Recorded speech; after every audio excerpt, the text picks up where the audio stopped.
An island in Japan was once the most densely populated area in the world. It was also one of the biggest contributing factors to Japan's Industrial Revolution. And now, it lies completely uninhabited. A once hotbed of human activity now wears a derelict and desolate look. This island could be one of the best examples of what would happen if humans suddenly vanished off the face of this planet. This is the Hashima Island.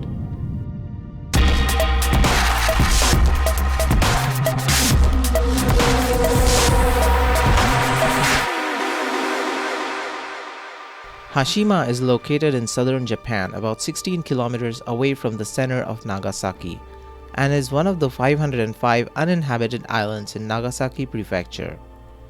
The island is called Gunkanjima Island or the Battleship Island owing to its shape from the profile which resembles an actual battleship. The history of the island starts around 1810. Hashima Island was rich in seabed coal deposits.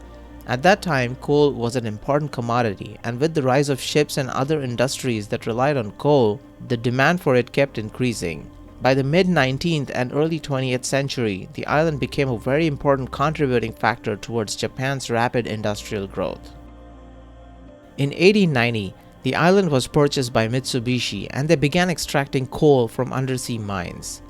With time, they started requiring more labor, so more people were brought in, and that required more land for the people to stay on.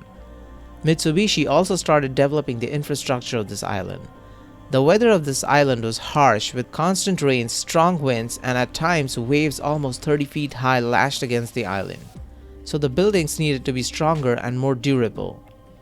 Thus, the first big concrete 7-storied building in Japan was constructed on this island in 1916.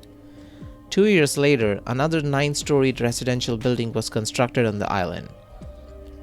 Over the next half-century, a lot of buildings were constructed here, including more apartment complexes, schools, a theater, a kindergarten, a hospital, a bathhouse, and a town hall. They even had a swimming pool. More on these buildings in the latter part of this video. The island lacked any kind of vegetation. There were no trees or plants on the island. So the inhabitants started growing vegetables on rooftops by bringing in soil from the mainland. A lot of Japanese inhabitants called the island heaven on earth, but that changed very quickly. The real dark history of the island started with the Second World War. During and after the war, Chinese and Korean prisoners of war were brought in and forced to work in the coal mines in harsh conditions. A lot of them were unpaid or underpaid. The living conditions were so bad that some of them tried to escape the island but were drowned in the waves. The island also did not have a crematorium. The dead were cremated on the closest island. The slave labor that worked on the island called it hell on earth. By 1950, the mine was producing 14,000 tons of coal a month, making it a very profitable venture. In 1959, the island's population peaked at 5,259 people crammed in a 16-acre area, which means the population density was at around 83,500 people per square kilometer. The statistic also made it the most densely populated place in the world at the time. By 1960, coal was becoming increasingly difficult to mine, and the mines were starting to show signs of depletion. As a final nail in the coffin, petroleum started replacing coal, resulting in coal mining becoming obsolete and unprofitable, thus shutting down the coal mines across Japan. And Hashima was no exception. In 1974, Mitsubishi gave up on coal extraction in January. The people on the island started losing their primary source of income, and they started moving out. In addition to that, Mitsubishi offered jobs in other sectors to a fraction of the population on Hashima, and it was on a first-come first-served basis. People started leaving hurriedly, and in about 3 months the island was deserted. The rush to leave was such that many of the personal belongings of the residents were left behind and are seen in the apartments even today. Between 1891 and 1974, around 15.7 million tons of coal was excavated from the island. The island is 485 meters in length and 170 meters in its width. So crossing from one part to another can be easily done by foot, so there was never a need for vehicles on the island. Even after the population dropped to zero, Mitsubishi owned the island until 2002 when it was transferred to Takashima town which was absorbed into Nagasaki in 2005. In 2009, the island was opened to visitors. The island now wears a derelict and forgotten look, and nature has started reclaiming parts of the island. All the factors combined with the history make it a very appealing destination for people who love ruins and dark tourism. Due to the unique setup of this place, it was also pictured in the James Bond movie Skyfall. In 2009, Japan first submitted the application to include the island in the list of UNESCO World Heritage Sites, but it was opposed by the South Korean government on account of the forced labor that was made to work there in World War II. The opposition was taken back after Japan promised it would acknowledge the use of Korean and Chinese forced labor.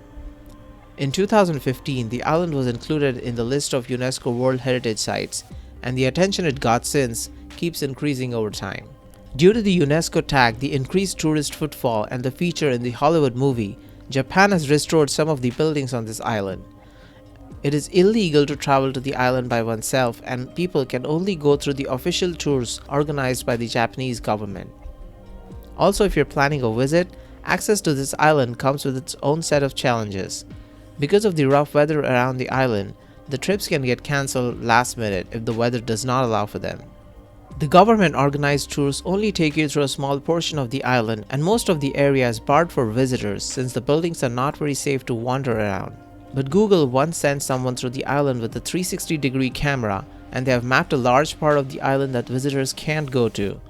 So if you're interested in the virtual tour, you can do it via Google Maps.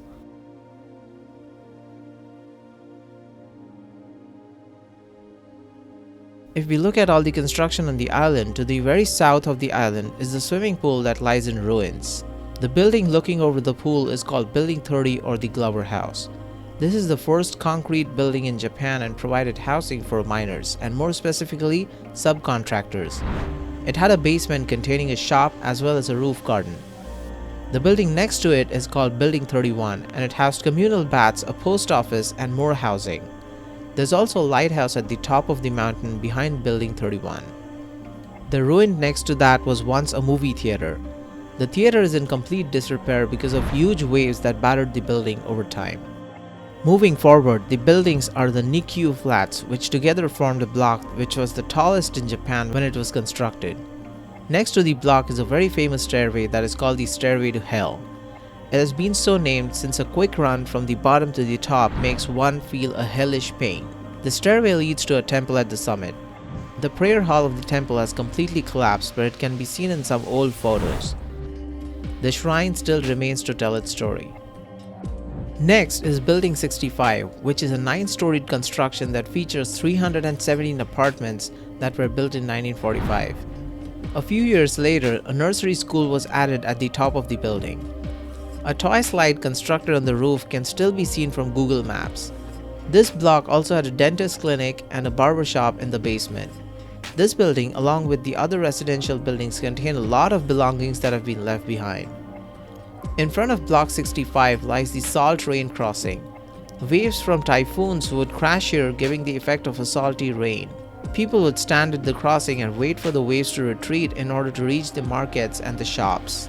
To the very north of the island is a hospital and a school with a playground for recreational activities. The school was the final building to be built on the island. It also had a gymnasium that lies in ruins now. The school closed on 31st March 1974, and there is a very famous photo of the school children who arranged themselves in the playground to form the words Sayonara Hashima, which mean goodbye Hashima. And if we look at the front of the island, the open area was the main reason why the entire island was inhabited in the first place. Coal was extracted from underground and placed in tanks in this area, which was later transported to ships with conveyor belts that stood on the towering braces that still stand today. Most of the construction in the area is gone, but it can be seen in some old images of the island. And that's all about the Hashima Island. So would you like to visit Hashima or the Gunkanjima Island? Or do you have any interesting facts to share about the island? Do write in the comment section, and thank you for watching.